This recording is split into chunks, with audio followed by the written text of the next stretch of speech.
You checked your savings account this morning. The number looked decent, maybe even good. But here is the thing, that number is lying to you. Not because the bank made an error, because you have never been taught the one calculation that reveals how fast your money is actually growing or dying. It is called the Rule of 72. And once you understand it, you will never look at an interest rate the same way again. The Rule of 72 is one of the oldest shortcuts in finance. It is simple. Divide 72 by your annual interest rate and the answer tells you exactly how many years it will take for your money to double. That is it. No spreadsheet, no financial advisor. Just one number divided by another. If your investment earns 8% per year, your money doubles in 9 years. If it earns 6%, it doubles in 12. If it earns 1%, like most savings accounts, your money doubles in 72 years. 72 years? Think about what that means. You work hard. You save diligently. You park your money in a savings account because it feels responsible. And your bank rewards you with an interest rate so low that your money will not double until you're long retired, possibly gone.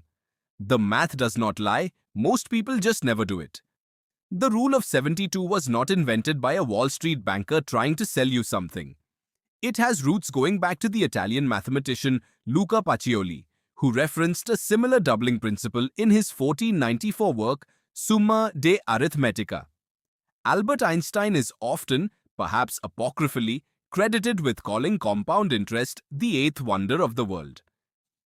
Whether he said it or not, the principle is undeniable. The Rule of 72 is simply compound interest made visible. And compound interest is the most powerful force in your financial life. Not your salary, not your bonus, not your side hustle, the rate at which your money grows on itself. Here is where most people make the critical mistake. They think in terms of the amount they save. They think about putting away $200 a month, or $500 or $1,000. That is not wrong, but it is incomplete. Because the amount you save matters far less than the rate at which it grows.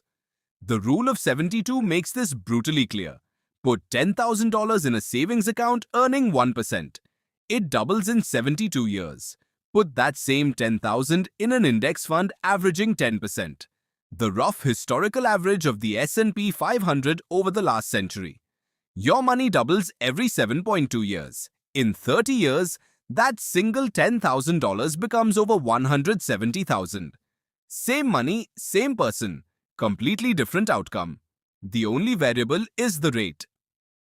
Daniel Kahneman, the Nobel Prize-winning psychologist and author of Thinking Fast and Slow, spent his career studying why humans make irrational financial decisions. One of his core findings is that people are terrible at intuitively grasping exponential growth. Your brain was built for linear thinking, one step at a time, $1 at a time. Compound interest is exponential. It does not grow in a straight line. It curves upward, slowly at first, then explosively. And because your brain cannot feel that curve, it systematically underestimates what time and rate can do to money. The Rule of 72 is the antidote to that bias. It translates the invisible curve into a number you can hold. Now flip it. Because the Rule of 72 does not only apply to your investments growing, it applies to everything with an interest rate, including debt. Your credit card charges you 24% interest annually. Divide 72 by 24. Your debt doubles in 3 years. 3 years. You borrow $5,000, make minimum payments, and in 3 years, you owe $10,000. 3 years after that, $20,000. The bank is not stealing from you. It is just using the same math against you that the market uses for you. Now let's discuss more about Rule 72 in the next part. Till then, take care and bye-bye.